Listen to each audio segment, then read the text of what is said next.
pessoal, tudo bem? Nesse Café com Economia a gente está acompanhado do professor Marcos. Ele é professor mediador, tá na equipe de Ciências Econômicas. E a gente pensou em convidá-lo para explorar um pouquinho do conhecimento que ele tem. Ele é doutor em Economia, então a gente vai explorar um pouquinho desse conhecimento dele. Primeiro, então, professor, eu gostaria que você se apresentasse, falasse a sua formação, onde você estudou, né? Bom, minha graduação eu fiz na Faculdade Cidade Verde, o mestrado fiz na Universidade Estadual de Londrina e o doutorado na Universidade Estadual de Maringá. Bom, hoje eu vou falar um pouco da minha tese, mais especificamente do primeiro ensaio. O que foi o objetivo do primeiro ensaio da minha tese? Foi avaliar a pobreza multidimensional no Brasil. Então, como que eu fiz isso? Primeiro, eu delimitei a pobreza multidimensional. Por quê? A pobreza, vamos dizer, convencional, ela verifica apenas o aspecto da renda. Então, o indivíduo que recebe até determinado valor, ele é considerado pobre. Porém, existem outras condições por exemplo, condições de habitação, a privação em saúde, educação, saneamento, que também influenciam a qualidade de vida dos indivíduos. Então, eu procurei explorar, no total, 6 dimensões: a renda, a demografia, condições de habitação, saúde, saneamento, né? E mercado de trabalho. Então, para fazer uma análise, professor, a gente não pode só analisar a renda que a pessoa tem. Muitos estudos, eles focam na renda. Então, a gente pode dividir a pobreza unidimensional, seria só a renda. Só a renda. Se eu focar só a renda, seria a renda. E a pobreza multidimensional, que foi o foco do seu estudo, analisa tudo. O acesso ao estudo, saúde, sim, renda, não é só a renda que o... Sim. Isso, entendi. Aí, a partir dessas outras dimensões, eu formei um índice, que também é um índice de 0 a 1, que daí verifica que quanto mais próximo de 1, maior é o nível de pobreza multidimensional. Então, maior é a privação do indivíduo. E quanto mais próximo de 0, menor. E esse estudo eu procurei fazer para onde? A nível municipal.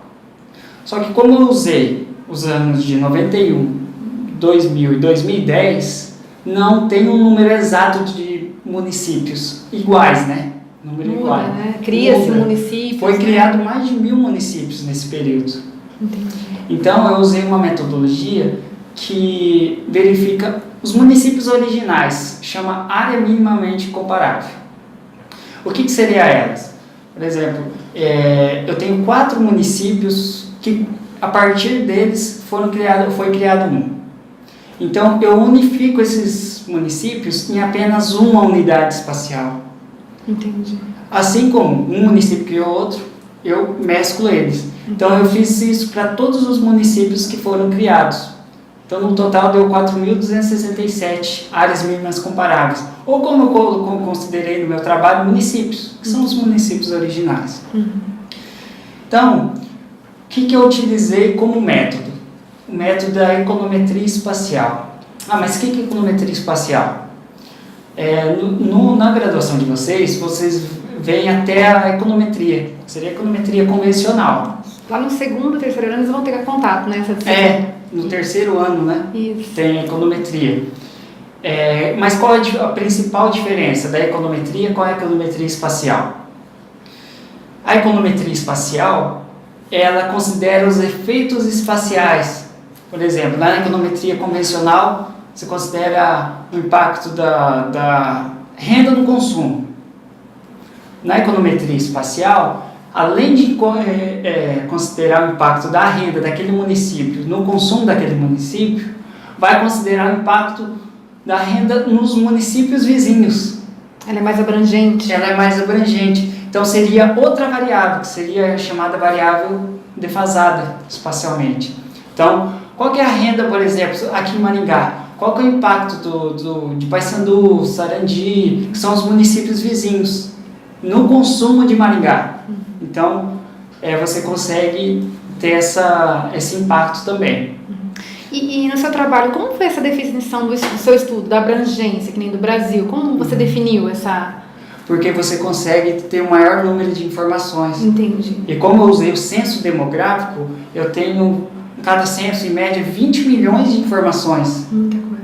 Então você consegue delimitar cada variável que eu criei por município. Entendi. Na nossa primeira entrevista, né, com a professora Laís, a gente falou de sites, né, confiáveis. Quais os sites que você mais utilizou para fazer esse trabalho seu do doutorado? Nesse primeiro ensaio, por isso a principal fonte de dados foi o IBGE, os censos demográficos de 1991, 2000 e 2010. Nos outros ensaios, eu também usei o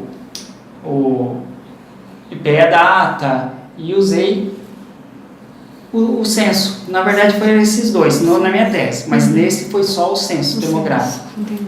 E falando da econometria espacial, qual foi a primeira parte que eu realizei?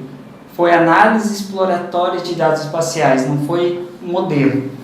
Então, primeiro, eu verifiquei que onde que está concentrado a pobreza? Onde que tem maior incidência, onde que tem menor incidência de pobreza? Então, foi verificado que na pobreza multidimensional, assim como na pobreza unidimensional, o maior nível de privação está nas regiões norte e nordeste, e o menor nas regiões sul e sudeste. Foi verificado também que houve uma redução nos municípios em média da pobreza multidimensional. E como eu encontrei esses resultados, outra parte do modelo foi, do estudo, foi o método da convergência, só que a convergência da pobreza multidimensional. Existe na literatura, que é muito comum, a convergência de renda, que o autor, né, Kuznets, ele descobriu em 1955 que o crescimento e a desigualdade está convergindo assim, quando você aumenta a renda, inicialmente em países em desenvolvimento, ele aumenta a desigualdade. Mas depois que ele chega em determinado patamar, ele contribui para reduzir a desigualdade. E eu encontrei isso para a pobreza. Ou seja, daqueles municípios que têm maior nível de pobreza, ele está reduzindo mais rapidamente do que aqueles municípios que têm um menor nível de pobreza. Então está convergindo para um nível de pobreza de todos os municípios. Entendi. E isso eu fiz para o Brasil e eu também fiz a convergência em clubes. Ou seja, esse mesmo resultado eu fiz tanto para as regiões norte e nordeste, que os municípios que estão com maior nível de pobreza está reduzindo mais rapidamente a pobreza do que em municípios mais ricos, e para as regiões sul e do sudeste, e o outro para a região centro-oeste, que estão em torno da média. Entendi. Então todos eles apresentaram esse... Então, numa análise geral, o salário está aumentando, a pobreza está diminuindo? Uma análise... seria assim, a pobreza está reduzindo mais rapidamente em municípios que são mais pobres, que têm maior incidência de pobreza multidimensional, do que aqueles que têm menor. Eu não sei... Mas quais os fatores, né? Isso que é verdade. Os fatores que podem ter levado a isso seria as políticas públicas, por exemplo, as políticas de transferência direta de renda, como o programa Bolsa Família, entre outros programas que foram criados. E qual foi a dimensão que mais contribuiu para essa convergência, para que a pobreza se convergisse? Foi o mercado de trabalho. Mas o que pode ter contribuído? Ou seja, o mercado de trabalho, os salários estão se igualando. Essa convergência de renda seria isso, como se estivesse se igualando. Porque houve um aumento do salário mínimo real entre 2000 e 2010. Esse aumento foi muito grande do salário mínimo. Então isso pode ser um dos principais fatores que podem ter contribuído para isso. E aumenta assim também a escolaridade. Além disso, essas outras dimensões também contribuíram. Isso. Só que a dimensão que mais contribuiu... Impactou maior. Foi o mercado de trabalho. E possivelmente pode ser o aumento real do salário mínimo. Que bacana. Então esses foram os resultados encontrados no primeiro ensaio. Isso. Na tua pesquisa, igual a gente estava falando, professor, você foi pesquisando e no final do estudo, o que te chamou mais atenção, assim, que você não esperava, talvez, e o que te chamou mais atenção? Foi a convergência nas regiões, em clubes. As diferenças. Essas reduções das diferenças, inclusive na região sul e sudeste. Tem um menor índice de pobreza? Tem. Só que os municípios ainda mais pobres estão reduzindo a pobreza mais rapidamente que os municípios que têm o menor índice de pobreza. Entendi. Então, não só na região norte e nordeste está ocorrendo essa convergência, como na região sul e sudeste e como na região centro-oeste, que foi o outro clube encontrado. Eu acho que esse foi o que mais me surpreendeu, os resultados. Muito obrigada, Marcos, por essa rica contribuição sua no nosso Café com Economia. A gente vai explorar ele em outros momentos, porque ele tem muito conhecimento. Os alunos, do quarto ano vão ter bastante contato com ele, vão estar interagindo com ele, então também explorem ele, que ele tem muito conhecimento nessa área. Muito obrigada, pessoal. Muito obrigado.